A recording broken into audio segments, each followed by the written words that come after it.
Hello दोस्तों, my name is Vimal Kumar Pandey. और हमने इसके पहले थर्मल पावर प्लांट के बॉयलर ड्रम के बारे में जाना।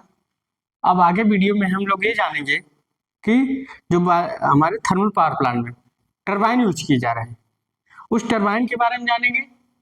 कितने प्रकार से टरबाइन होती है, टरबाइन वर्क कैसे करता है। तो हमारे यहाँ जो टरबाइन यूज होती टरबाइन प्रयोग किए जाते हैं, impulse turbine, velocity turbine, pressure turbine. Velocity turbine को हम लोग बोलते हैं इम्पल्स टरबाइन और प्रेशर को टरबाइन को हम बोलते हैं रिएक्शन टरबाइन। बिलास्टी का यूज करते हैं और प्रेशर का यूज करते हैं टरबाइन। तो क्या होता है, इम्पल्स इसमें बिलास्टी टरबाइन में इम्पल्स टरबाइन आती है, इसको बोलते हैं इम्पल्स टरबाइन। इम्पल्स टरबाइन कौन सी टरबाइन? Impulse turbine. तो इम्पल्स टरबाइन क्या होती हैं, ये हाई हेड पर काम करती हैं, लो पानी की कम मात्रा में भी चलती हैं, वायुमंडल में खुला भी रहता है, पानी में भरकर मात्रा प्रवाहित होना, ऑक्सीजन मतलब पूरा भरकर इसमें प्रवाहित नहीं होना चाहिए। और क्या होता है, ये पानी की जो स्टीम की ऊर्जा होती है, स्टीम की एनर्जी होती है, स्टीम की एनर्जी जो होती है, ये इसकी प्रेशर एनर्जी को काइनेटिक एनर्जी में चेंज कर देती है। कैसे? नाजल के थ्रू। नाजल का ये देखो कंट्रक्शन है, नाजल का क्या होती है, जो पानी की काइनेटिक प्रेशर एनर्जी उसको काइनेटिक एनर्जी में चेंज कर देती है नोजल। अब मान लो हमको क्या होता है, स्टीम की स्पीड घटानी है, आउटपुट हमको घटाना, आउटपुट कम देना है, बिजली कम देना है, तो क्या करते हैं, स्टीम यहाँ इस फिगर ऐसे बढ़ा देते हैं तो स्टीम का प्रेशर कम हो जाता है, तो क्या है, टरबाइन की स्पीड कम हो जाती है, तो बिजली आउटपुट कम देती है। तो इसी वजह से अगर कोई आपसे पूछे आपका आउटपुट कम करना है तो क्या कर सकते हैं, सीधा ढंग बनना है कि हमको नाजल के थ्रू स्टीम को कम देना, नाजल को थ्रू स्टीम को हम कम देंगे तो कम पावर जनरेट होगी, जितनी देंगे उतनी जनरेशन होगी। तो क्या हमारे क्या है, जब हम यहाँ से स्टीम एंट्री करते हैं तो क्या है, काइनेटिक एनर्जी बकेट पर टकराती है, साथ साथ बकेट घूमना चालू कर देता है, बकेट घूमना चालू कर देता है। इसकी स्पीड 60 आरपीएम एफएसपी की स्पीड होती है। और देखा जाए, जब मान लो हम टरबाइन को बंद कर देते हैं तो टरबाइन तब अपने संवेग के कारण घूमता रहता है, तो क्या करता है, इसे रोकना चाहिए। तो इसको रोकने के लिए हम ब्रेकिंग जेट का प्रयोग करते हैं, इसे छोटी नाजल भी बोलते हैं। ठीक, अब आते हैं इसे बोलते हैं फ्रांसिस टरबाइन या रिएक्शन टरबाइन। तो क्या होता है, इसमें जो पानी आता है ना, इसमें जो स्टीम आता है वो पूरा भर का प्रवाहित होता है, और ये पानी की अधिक मात्रा इनको चाहिए चलाने की, और ये लो हेड पर काम करते हैं। ये तो 300 मीटर पर काम करते हैं लगभग, लो हेड पर मान लीजिए 60 मीटर पर लगभग 60 से 150 मीटर तक लगभग काम करते हैं, लो हेड पर काम करते हैं। ठीक, तो इसमें ब्लेडों की संख्या 16 से 28 होती है, 16 से 24 तक होती है, 16 से 28 तक होती है। और क्या होता है और क्या होता है इसमें, और क्या होता है बता सकते हैं, ये इसमें ब्लेडों की संख्या, हाँ, ये 2 लाख हार्स पावर तक पावर प्रोड्यूस करते हैं, इफिशियंसी लगभग 80 से 90% होती है। और क्या होता है, इसमें ब्लेडों की संख्या, एक गाइड वेन है, ठीक, ये क्या है, गाइड रिंग है, एक गाइड वेन है, एक गाइड रिंग है और रोटर है घूमने वाला। तो ये रिएक्शन, इसमें पानी क्या होता है, पूरा भर कर प्रवाहित होता है, वायुमंडल में खुला नहीं रहना चाहिए। सब पूछता है क्वेश्चन, जो वायुमंडल में खुला नहीं रहना चाहिए। तो क्या होगा, पानी हाई प्रेशर और लो काइनेटिक एनर्जी से प्रवेश करता है, तो क्या होता है, इस पर रिएक्शन फोर्स लगता है, इसके रोटर पर रिएक्शन फोर्स लगता है। जब रिएक्शन फोर्स लगता है तो क्या होता है, रोटर चलने लगता है, घूमने लगता है। फिर क्या होता है, जब एग्जॉस्ट पर क्या होता है, पानी में क्या होता है, हाई काइनेटिक एनर्जी और लो प्रेशर एनर्जी होता है। सोचो, जब वाटर अंदर हो रहा था तो हाई प्रेशर एनर्जी, लो काइनेटिक एनर्जी, जब बाहर हो रहा था तो high kinetic energy, low pressure energy होता है। ये आपका फ्रांसिस टरबाइन है। अब जानते हैं, ये आपका क्या है, जनरेटर है, इसको बोलते हैं सिंक्रोनस जनरेटर। इसको कौन सा बोलते हैं, सिंक्रोनस जनरेटर। कौन सा बोलते हैं, सिंक्रोनस जनरेटर। सिंक्रोनाइज रहता है। देखो, इसमें क्या होता है, आर्मेचर स्थिर होता है, स्टेटर में आर्मेचर स्थिर है, फील्ड वाइंडिंग घूमती है।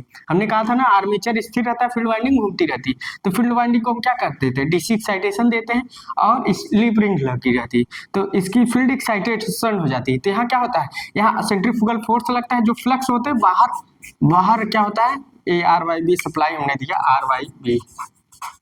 तो इसमें क्या होता है, फ्लक्स बाहर हुए तो क्या हुए, ये क्या हुए, यहाँ यहाँ कंडक्टर होता है आर्मेचर के, यहाँ फ्लक्स करता है तो ये तो है करंट आ गया तो आउटपुट मिल गया, स्टेटर से हमको आउटपुट मिल गया। तो सिंक्रोनस जनरेटर हमारा बिजली कैसे बना रहा है, हमने सिंक्रोनस जनरेटर के बारे में जाने। तो यहाँ ये मैग्नेटिक फील्ड है, चारों तरफ घूम रही है ना पोल्स के माध्यम से, और ये जो आर्मेचर स्थिर है, यहाँ आर्मेचर स्थिर है, तो यहाँ हमने डीसी सप्लाई दिया और स्लिप रिंग के माध्यम से, ठीक। तो यहाँ क्या है हमारा जो फ्लक्स है स्टेटर की ओर फ्लो होता है, स्टेटर की ओर फैलता है तो क्या होता है, फ्लक्स करता है तो ये आता है तो करंट आ गया तो आउटपुट हमने ले लिया। अब हम जानेंगे ये क्या है, कंडेंसर है, इसको बोलते हैं जेट टाइप कंडेंसर। कंडेंसर हम लोग जाने कंडेंसर पानी कंडेंस कैसे कर रहा है। तो उसमें क्या है, जब पानी यहाँ क्या है स्टीम से सीधा डायरेक्ट, देखो यहाँ डायरेक्ट सीधा मिल रहा है, तो क्या होगा, जो आपका फार्म होगा ना, स्टीम ठंडा हो जाएगा, डायरेक्ट स्टीम और वाटर का मिला रहा है, इसलिए जेट सरफेस कंडेंसर बोलते हैं, जेट टाइप सरफेस कंडेंसर, ठीक। एयर सक्शन बोलते हैं इसे, एयर सक्शन, ठीक।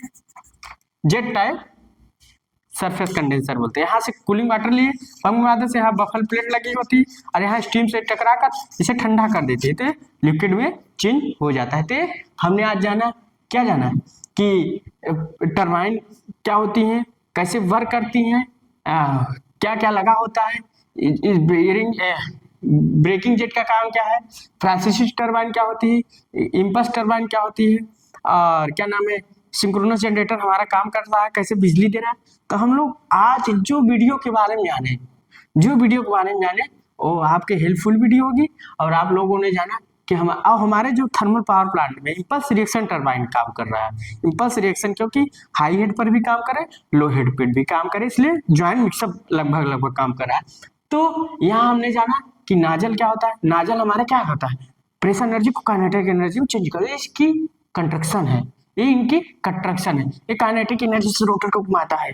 तो यहाँ क्या होता है, high pressure low kinetic energy, और इस पर रिएक्शन फोर्स लगता है, इसलिए इसे बोलते हैं रिएक्शन टरबाइन। रिएक्शन टरबाइन बोले कैसे, इसे बोले इसलिए कि ये इस पर जो फोर्स लगा, रिएक्शन फोर्स लग रहा है, इस पर रोटर पर रिएक्ट कर रहा है, तो इसलिए रोटर घूम रहा है, तो इसे हम लोग बोलते हैं क्या, इसे आप लोग बोल सकते हैं कौन सा, रिएक्शन टरबाइन। और जब एग्जॉस्ट पर जो वाटर का निकास होता है क्या, तो प्रेशर एनर्जी कम हो जाती है, काइनेटिक एनर्जी बढ़ जाती है, इसलिए रिएक्शन टरबाइन नाम ही है, इस पर रिएक्शन फोर्स लगेगा, इसलिए इसे रिएक्शन टरबाइन बोलते हैं। और ये बिलास्टी टरबाइन है, इस पर बिलास्टी प्रेशर रही, काइनेटिक एनर्जी लग रही, ठीक। तो एक बार फिर से जान लीजिए इसका डिफरेंस, ये वायुमंडल में खुला होता है, ये नहीं खुला होता, इस पर पानी पूरा भर कर प्रवाहित होना जरूरी नहीं है, और इस पर पूरा भर कर प्रवाहित होना चाहिए। ये क्या होता है, पानी की हाई प्रेशर एनर्जी से और लो काइनेटिक एनर्जी प्रवेश होता है बाहर, हाई एचपी लो मतलब low HP energy high kinetic energy से बाहर निकलता है। हाँ, क्या होता है, पानी की जो स्टीम है उसकी प्रेशर एनर्जी को काइनेटिक एनर्जी में चेंज कर देता है, और क्या होता है, ये हाई हेड पर काम करते हैं और ये पानी की कम मात्रा में चलते हैं, ये पानी की अधिक मात्रा चाहिए, लो हेड पर काम करते हैं। 300 मीटर ये हाई हेड रखा जाता है, 60 से 150 मीटर तक लो हेड रखा जाता है। तो हमने जाना फ्रांसीसी टरबाइन, इम्पल्स टरबाइन, पूछता है इम्पल्स टरबाइन किसमें आता है, बिलास्टी टरबाइन, इम्पल्स टरबाइन, फ्रांसीसी टरबाइन आपका आता है किसमें, प्रेशर रिएक्शन टरबाइन। तो हम लोग आज जान लिए कि क्या होता है, कैसे वर्क करता है, कैसे क्या क्या करता है। तो आपको अगर वीडियो मेरी अच्छी लगी हो तो एक बार लाइक एंड सब्सक्राइब जरूर कर दीजिए, बेल आइकन को दबा दीजिएगा, इस चीज को आप लोग अच्छे से बना लीजिएगा, अच्छे से समझा लीजिएगा, अच्छे से आप लोग ड्राइंग उतार लीजिएगा। So thanks.